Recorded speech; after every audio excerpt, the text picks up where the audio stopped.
Welcome, welcome, welcome. I want to welcome each and every one of you to my show on today. I got a pretty interesting subject to talk about.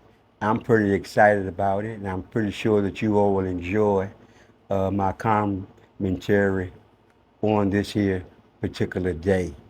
My name is Stanley Thatch, and my podcast is This Is How I See It. Welcome, welcome, welcome. And I'm going to say it one more time. Welcome, welcome, welcome. Okay. We're still on free agency, NBA free agency. I think things turned out pretty well for some teams these past few days. The one team that I'm focusing on right now is the Los Angeles Lakers. The Los Angeles Lakers. Now, most analysts are saying that the Lakers hit a home run. Okay, they said that the Lakers did very well in the free agency. Well, this is how I see it. I wouldn't quite say the Lakers hit a home run. I would say uh, a double at most. A double at most. I don't think they uh, made enough moves as far as like getting veteran players that may have been available, and they didn't get that needed sharpshooter that all NBA championship teams need to win a championship. I've always said it, and I'm still standing by it. Role players win championships. Role players win championships. Now, the first mistake the Lakers made was, let me say this, they kept D'Angelo Russell. He's in the way. He is really, really in the way. He did not show up at all in the last playoff series that the Lakers played against the Denver Nuggets, the Western Conference Final, that is. No, D'Angelo Russell was a no-show. He rode the bench over 50% of the time, and he just had nothing, nothing to contribute in the Western Conference Finals. I never really was impressed with his game. As a matter of fact, and I'm not trying to be too harsh, but from where he was drafted at, I see him as really being somewhat of a bust. He just remained as an average player, if that. And like I say, I'm not trying to be too hard or whatever on the brother. I mean, hey, it is what it is. I can only call it like how I see it. I watched him when the Lakers drafted him and he played. He just had no consistency, none whatsoever. He did have his moments. Don't get me wrong. He did have his moments. And then he had that incident where he snitched on one of the players, so therefore I was surprised they brought him back because I feel as though like a player such as himself, his locker room vibes wouldn't be all that, with the players knowing what type of person that he is. You don't do what he did, and I'm not gonna get into that because that's not what I'm talking about right now. I am talking about the Lakers and how they did in free agent and what they're gonna do moving forward. But D'Angelo Russell, no way, no how. I just don't know what the Lakers were thinking about when they decided to give him a 2-year deal. I don't understand it. As a matter of fact, if I had my way, the second mistake they made was not keeping Schroeder. Schroeder he performed at a much higher level than D'Angelo Russell. And with the lineup that the Lakers is going to have this year, Schroeder would have been who I would have coming off my bench at the point. Schrader was on that team when the Lakers won the finals in the bubble, and he did an excellent job then, and he did an excellent job this past in the past series that they were in during the playoffs of 2023. So I just think that was just a terrible mistake on the Lakers' part. And that decision right there between D'Angelo Russell and Schrader, that is what is keeping my grade at a C. You know, the other analysts, they talking about an A plus. I don't know what they are looking at. I just don't know because now, if they want to look at the fact that the Lakers did choose pick up Gabe Vincent out of Miami. Whoa, that was a good one. That was good. They did an awesome job with that. Awesome job. I think he's going to have a serious impact on the Lakers' success next year when it's time to play basketball next season, is what I mean.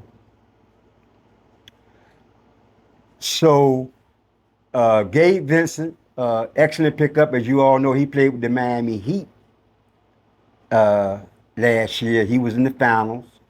He played a major role. He was a very big part of the Heat making the finals last year. Of course, the Heat ran into some problems with their bench play, and they were not able to overcome a much stronger Denver Nugget team. What else I like to talk about with these Lakers, and I think that, and this is how I see it, they need to pump the brakes on this Reeves hoopla.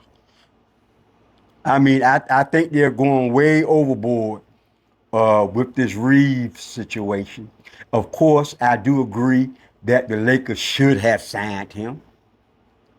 But when I'm hearing voices, well, he should be the face of the team, and LeBron James and gave the team to him.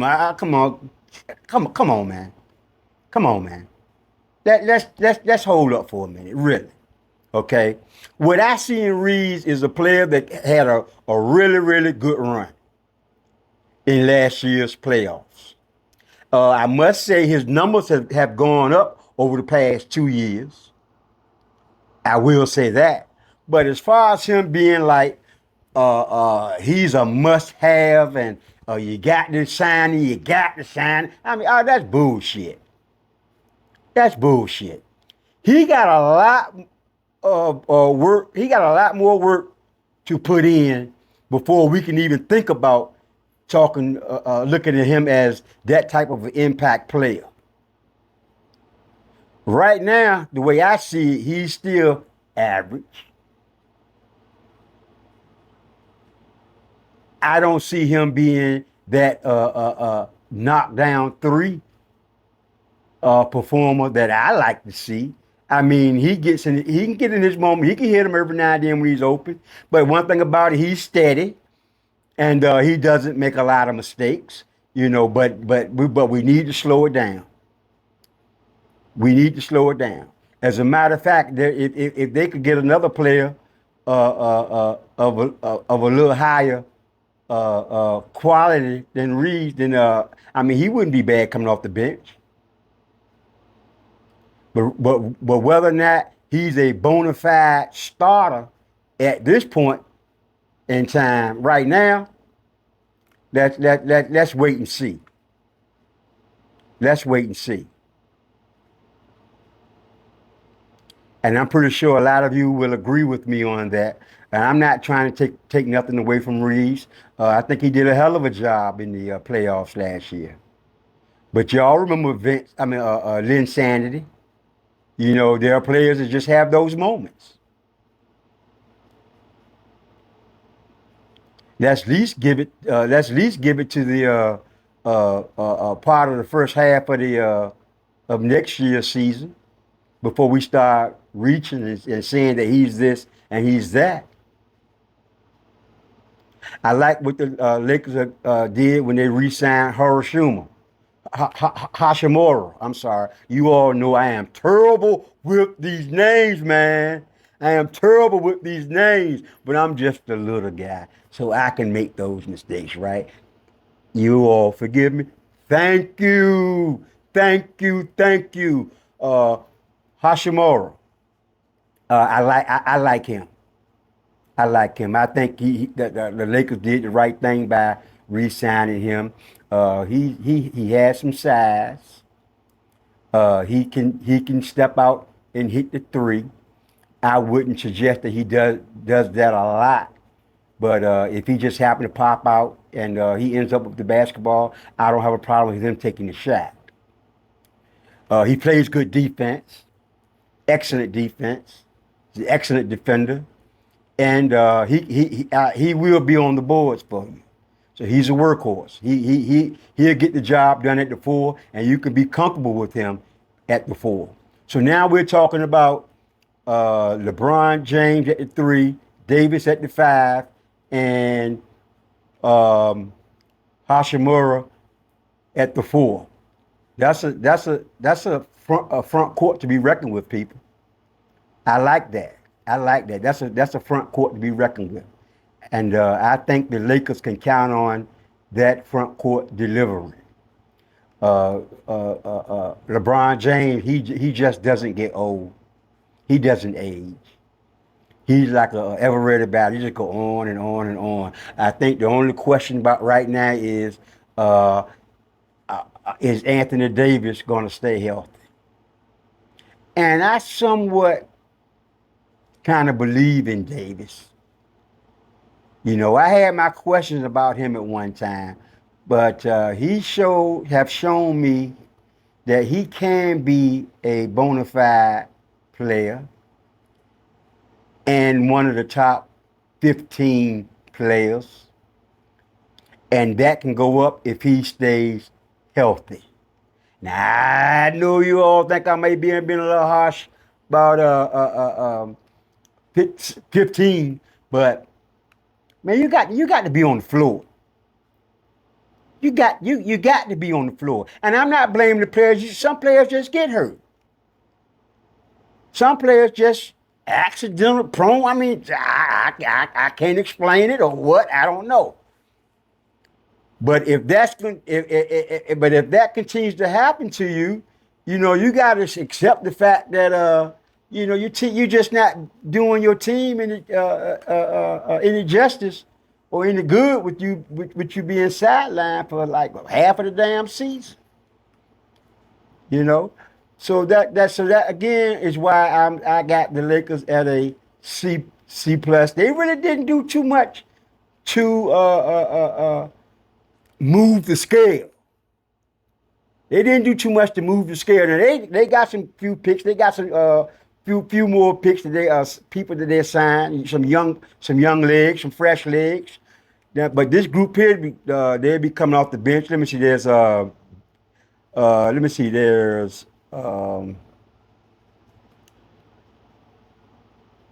Vanderbilt, Prince, Hayes, Reddish, and Christie.